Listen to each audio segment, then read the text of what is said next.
Hey everyone, we got news today about our latest not tag unit, a premium unit.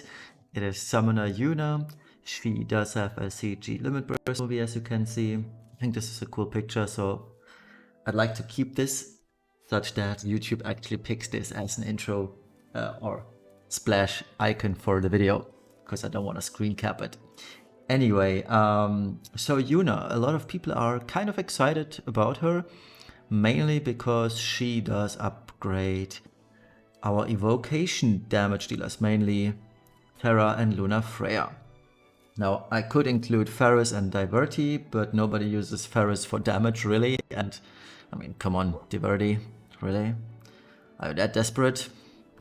I would never include Diverti in any evocation damage list ever. But technically he does get upgraded too, but nobody's ever gonna use him because he's bad. Anyway, Yuna. The main purpose of Yuna actually is, well, staff in peril for Lunafreya. And yeah, further buffing your evocation damage, because her base LB does a 30x modifier increase to all evoke limit bursts. That includes, well, Lunafreya, Terra, amongst others, and herself, obviously. She herself has a decent, let's call it that way, evoke damage. It's 90x evoke damage, so that is baseline 10x higher than Terra and Lunafreya. This is based on the JP data, though. We know for sure that Yuna is getting global exclusive buffs. We have no clue as of this moment what these buffs entail. I personally am hoping that her limit burst in Brave Shift gets upgraded. Because truth be told, at the moment, without Coastal Frisia, she is going to struggle fighting for DPS against Lunafreya, who sees tremendous upgrades in her damage due to the staff in peril and the increased modifiers. However, from early calcs, I don't think Yuna is going to be competitive enough to fight for a slot against Lunafreya when it comes to raw damage. I mean, when the boss is weak to light but not weak to water, obviously you're gonna bring Yuna over Lunafreya, but that's not the case. Oh, let's not discuss that case, right? So I'm hoping, me personally, I'm really hoping for a significant buff to her limit burst, Brave Shift limit burst that is, that increases her light evoke damage up from 90x to at least 120x, if not even 140x, because otherwise she's just your buffer in base form for her limit burst, which still is a 160 Reaper Killer physical magical, and that's it pretty much, right? And truth be told, we do have 150 Reaper Killer for everyone on Ling, and that less than 10% increase in killer really won't make a huge difference. Maybe unless you're fighting for the top 1 spot in Clash or Dark Visions, Vision World, maybe then yes, but otherwise certainly won't make any difference.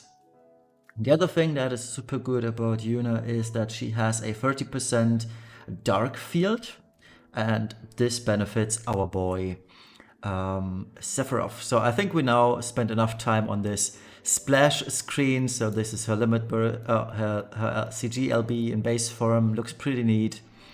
Let's check out the featured summon. So we got Yuna, we got star player Titus on here too, who is respectively good. We got the decent banner deal, which we already had for, I believe, Sephiroth and Tifa. Nothing to complain about here, unless otherwise. Let's ignore the fact that it can do this 20 times. I mean, a bit overkill, but we know all of that from previous ones, from previous premium units. So yeah, as you can see, it states global upgrade, but we don't get any information on what these upgrades are.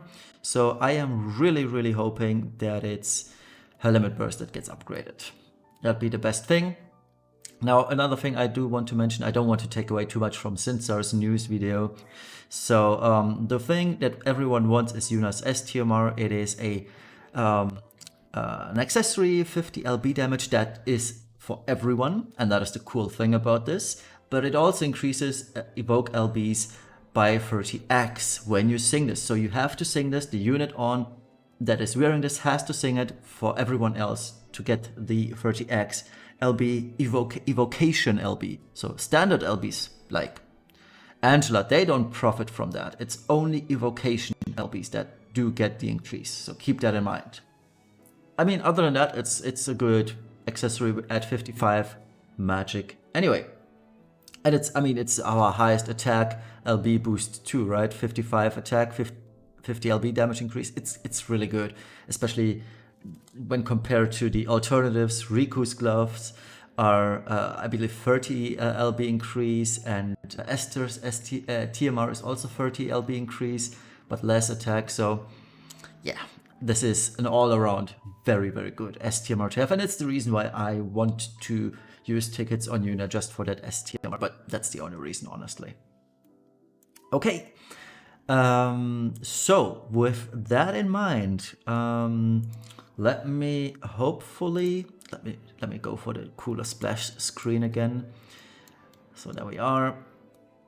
So let me show you what it does to our evocation DPS, because I think many of you are asking yourselves, but what does Yuna do for us in terms of damage output from our existing evocation DPS? And the answer is not so much for Terra, but a lot for Lunafreya.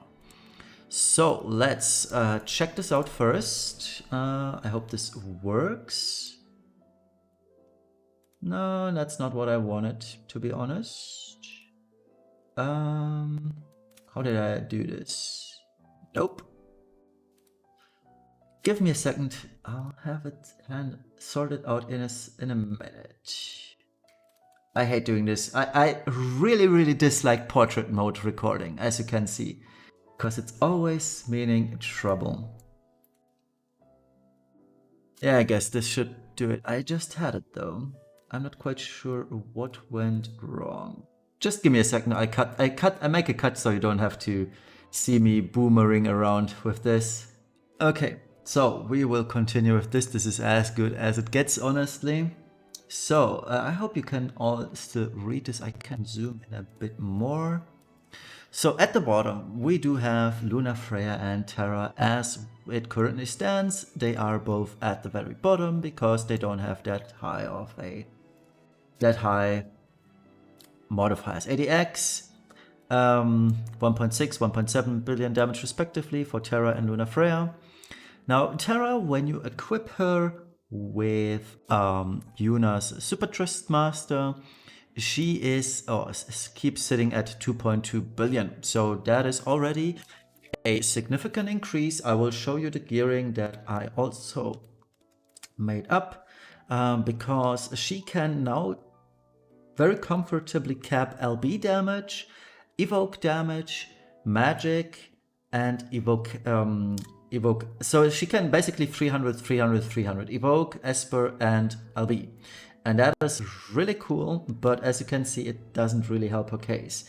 But we are already seeing, just from equipping the Yuna STMR, that she gains, and using it, obviously, that she already gains 34.86% in damage. So that is a huge increase for Terra. Now, when you also include Yuna's limit burst, this value increases even more. So we do now have, let me just cut this out real quick by this. So we are looking at a 71.64 damage increase to her original state. So that is a huge upgrade just by using Yuna and Yuna's STMR. That is on average. I only calculated averages just now.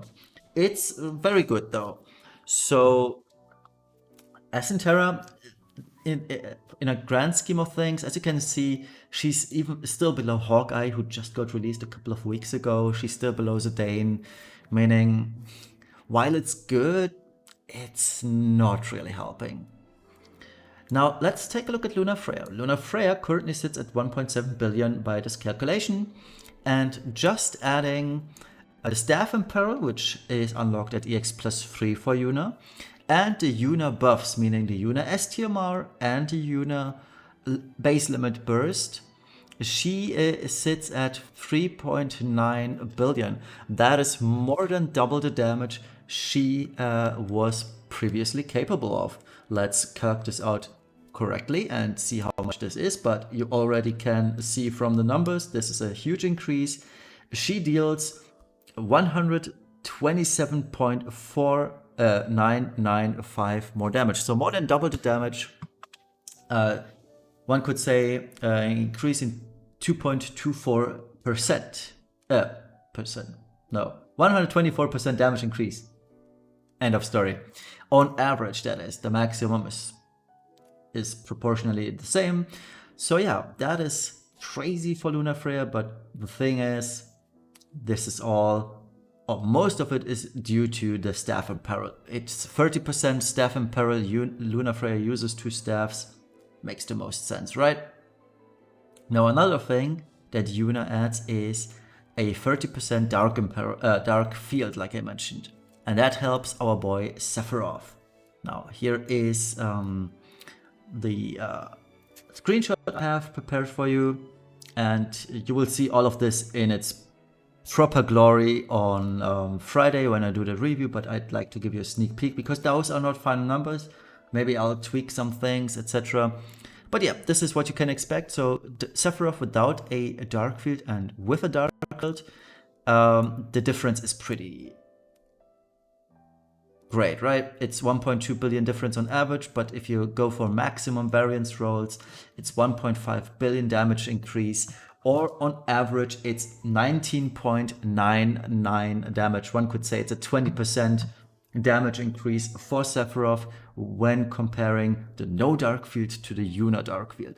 So that is pretty good, and I think that a combination of Yuna plus Sephiroth, it's a more appropriate combo than is Lunafreya plus Yuna, for example.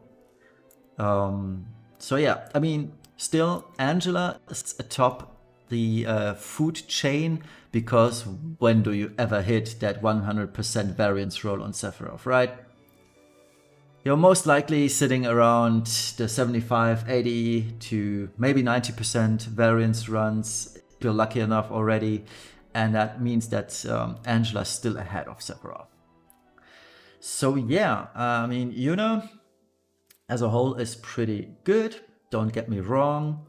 Let me just quickly check something. Let's go back to the Windows capture. Can I quickly screenshot the updated Terra build? Yes, I can. So what are we looking at? Give me a second. I should have prepared this in advance. I'm so sorry about this. So let me check this out. Let's zoom in, and we should be good. Hopefully. Or are we not? No, we're not. So let me make a quick cut again. I'm so sorry, and I'll show you Yuna's, or the Terra build that I have. All right, so here we are, EX plus 3 Terra. I hope you can see my mouse cursor. Yes, you can. Perfect. So the usual build, she uses one of her own STMR plus, one regular STMR of hers, Rydia's headband, the Minister Code, Yuna's STMR in that case. Is it necessary? Not particularly, but the 50% LB damage that it provides helps her tremendously. Still Ravenheart, still Duty, still Originator, still Inheriting, still Guardian of Light Sorrow until we finally get Zoma, which will then even, or make gearing her even easier, but it's already easy as it is. Her own vision card, and yeah. So like I mentioned, 300 Evo magic, 300 evoke damage, 300 LB damage, the perfect stuff. So this is a build, and you will most likely see the same build in my review on Friday for Terra. But yeah, this is more of a sneak peek, so I hope you enjoyed this one. Let's, oops, wrong screen. That one is the correct one. So yeah, I please don't have a takeaway that I'm tech illiterate from this video. It's just, I hate OBS. I hope this one helped you guys out a little bit, considering what Yuna does, what she doesn't. So is she worth it? For the STMR, yes, but as a unit, I don't think she is, but I'm having my fingers crossed for her global buffs. We have to wait until Thursday to find out what these buffs do. And until then, she's good, but mainly good for the STMR and not worth the 60k that the pity is going to cost. That's it for today. Thank you all for watching. See you all on Thursday. Bye bye.